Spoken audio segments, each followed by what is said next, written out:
السلام عليكم ورحمة الله وبركاته. ازيكم يا احلى ناس في الدنيا؟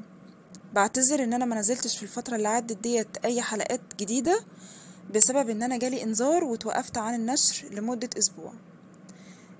والنهاردة ان شاء الله ميعادنا مع الحلقة الثالثة من رواية جنة. ان شاء الله هتعجبكم، بس قبل ما ننزل ما نحكي اي تفاصيل في الحلقة ان شاء الله، ما تنسونيش يا حبايبي في سبسكرايب للقناة او اشتراك للقناة وتفعيل الجرس عشان يجيلكم كل جديد، ولايك للفيديو يعني عشان خاطر مجهودي وكده. فيلا بينا نبدأ الحلقة بتاعتنا. بعد اسبوع يوسف اتعافى من الجلطة بنسبة 70%. وطبعا مديحة محبتش ان هو يفضل موجود في المستشفى عشان حالته النفسية ما تدمرش اكتر من كده، فحبت ان هي ترجعه تاني البيت، يكون في وسط مراته وبنته عشان ميبقاش متضايق ومخنوق.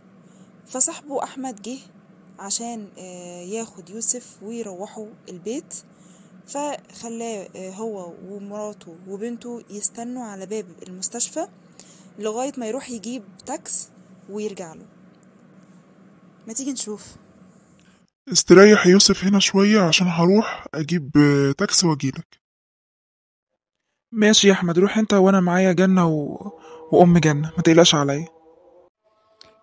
ايه ده خديجة جاي تطمن عليك يا يوسف؟ انت جاية ليه؟ مش كفاية خسرت القضية واللي جرالي؟ مكنتش اعرفك كده يا خديجة، تقولي كلمة وترجعي فيها. انا مش عارف انا ليه بتكلم معاكي اصلا. انت شبه حسن، اهم حاجة مصلحتك. لا يا يوسف، ما تظلمهاش، انا عرفت كل حاجة من تاني يوم القضية. مش ذنبها، اخوك حسن هددها لو خرجت وشهدت في القضية مش هتشوف ابنها تاني، وانت عارف حسن بينفذ كلامه. عامل ايه يا يوسف دلوقتي؟ سامحني يا يوسف، انا عملت المستحيل بس حسن منعني وكل مرة يهددني بابني. قولي بقى انا اعمل ايه؟ خلاص بقى خلاص، ما تعيطيش بقى يا خديجة. نكمل كلامنا بقى في البيت عشان احنا في الشارع. هي دي مين يا ماما؟ أنا أول مرة أشوفها. دي مرات عمك حسن يا حبيبتي، طنط خديجة. يلا يا جماعة، أنا جبت لكم التاكسي، يلا بينا عشان نروح. الحمد لله على سلامتك يا يوسف، نورت بيتك والله. الله يسلمك يا احمد، الله يسلمك. كتر خيرك والله، تعبتك معايا. لا يا ابني، ما تقولش كده. انت اخويا الصغير. هستأذنكم بقى اروح افرح ام يوسف او ام سيف، عشان هي كانت قلقانة عليكم كده. يلا سلام عليكم. معلش يا ام جنة، محتاج بس منك كوباية مية. حاضر عيوني، هجيب لك كوباية مية دلوقتي حالا. الحمد لله على سلامتك يا بابا، كنت وحشني قوي بجد والله. الله يسلمك يا جنة. هنلعب بقى مع بعض النهاردة لما نقول يا بس. يلا بقى يا جنة، علشان بابا عايز يتكلم مع طنط خديجة شوية. ماشي يا ماما، حاضر. قوليلي بقى يا خديجة، ايه السبب اللي خلاه يتغير كده حسن؟ ما كانش كده على فكرة. ايه اللي خلاه يتغير كده؟ بقى قاسي جدا. فاكر يا يوسف ايام ما كنت بحبك بس انت كنت بتحب مديحة، وكل مرة اعترف لك بحب تقولي لا انا بعتبرك زي اختي؟ فاكر ساعتها انا اتقدم لي حسن وكان هو اللي بيحبني اكتر، فوافقت عليه عشان اتجوزه عند فيك انت عشان انت اتجوزت مديحة. وكنت اي حاجة بتحصل معايا كنت بكتبها في دفتر اليوميات والمذكرات بتاعتي. بس بعد الجواز بفترة كنت حامل بآدم وكان معايا الدفتر ده فوقع في ايد حسن، ومن هنا بدأت بدأت كل حاجة تتغير وحسن بدأ يتغير من ناحيتي وتحس ان هو قلبه اتكسر. دفتر الذكريات بتاعي من ساعة ما قراه وهو بقى مش فاهم اي حاجة، بقى حاسس ان انا بخونه، وان انا بخونه مع مين؟ مع اخوه، وهو برضو مش فاهم اي حاجة ومش عارف ان اصلا الحب ده كان من طرف واحد من طرفي. وفضلت اوضح له وافهمه وبرضو مش عايز يفهم. وبعد ما كان بيحبني بقى يكرهني، وحلف ان ما يديلكش ولا مليم من ورث الحاج الله يرحمه. وكمان المحامي بتاعه كبر الموضوع أكتر وخلاه يطمع أكتر في الورث. فما تظلمش أخوك يا يوسف، مع الأيام ربنا يهديه ويديك حقك من غير قواضي ولا محاكم ولا أي حاجة. بص يا يوسف، أنا حبيت أوضح لك بس النقط ديت عشان تفهم حسن أخوك إيه اللي غيره. معلش بقى، أنا لازم أمشي عشان آدم وحشني وما بقدرش أسيبه لوحده، وأنت عارف إن حسن منعني إن أخده وأنا خارجة. فمعلش بعتذر ولازم أمشي دلوقتي.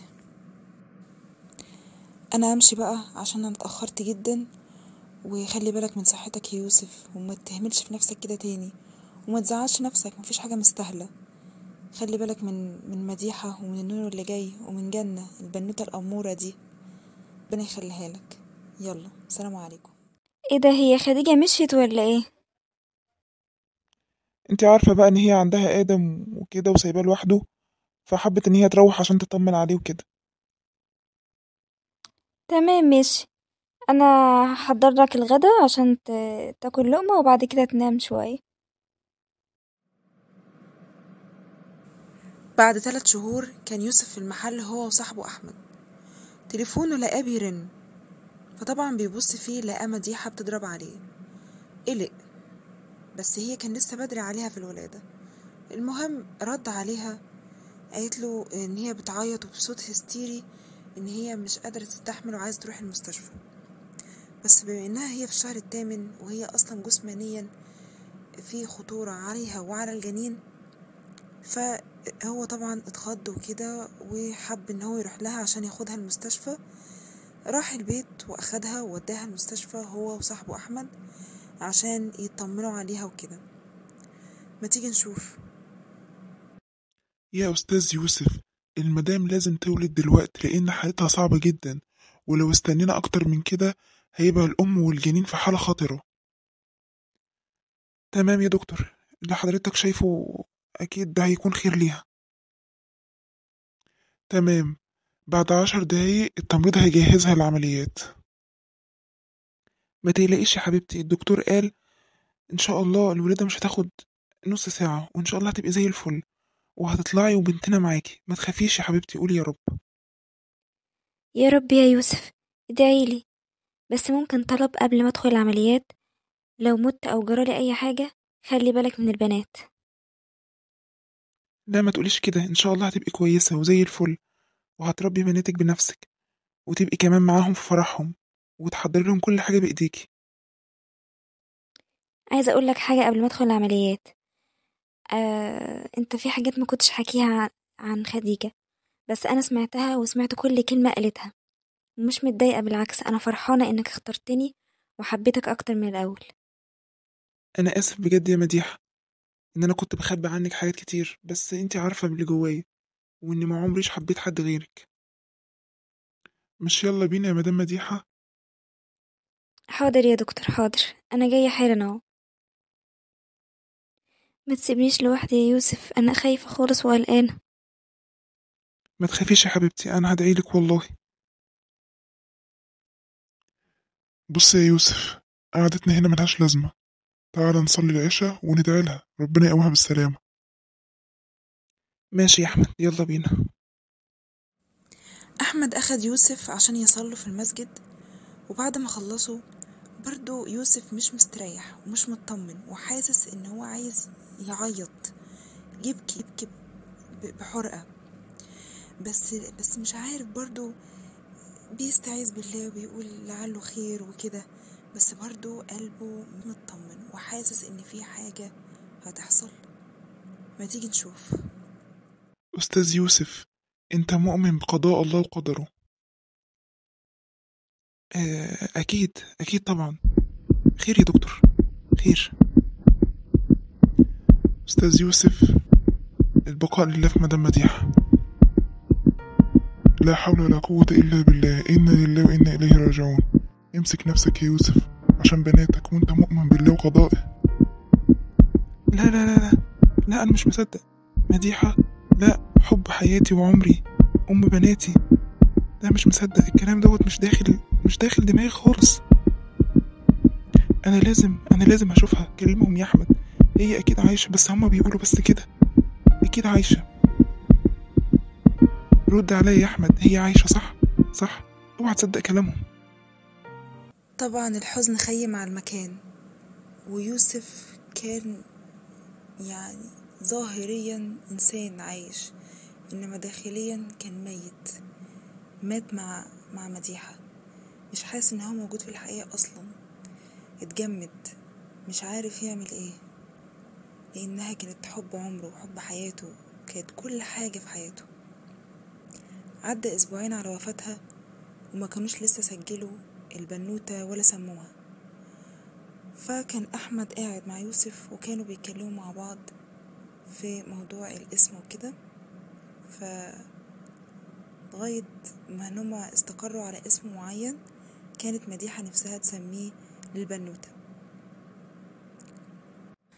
في الحلقة الرابعة إن شاء الله هنعرف يوسف هيسمي بنوته ايه، واسم جميل جدا. كده هنكون خلصنا الحلقة الثالثة، وصلنا لآخرها. استنوني في الحلقة الرابعة إن شاء الله، في رعاية الله. باي باي.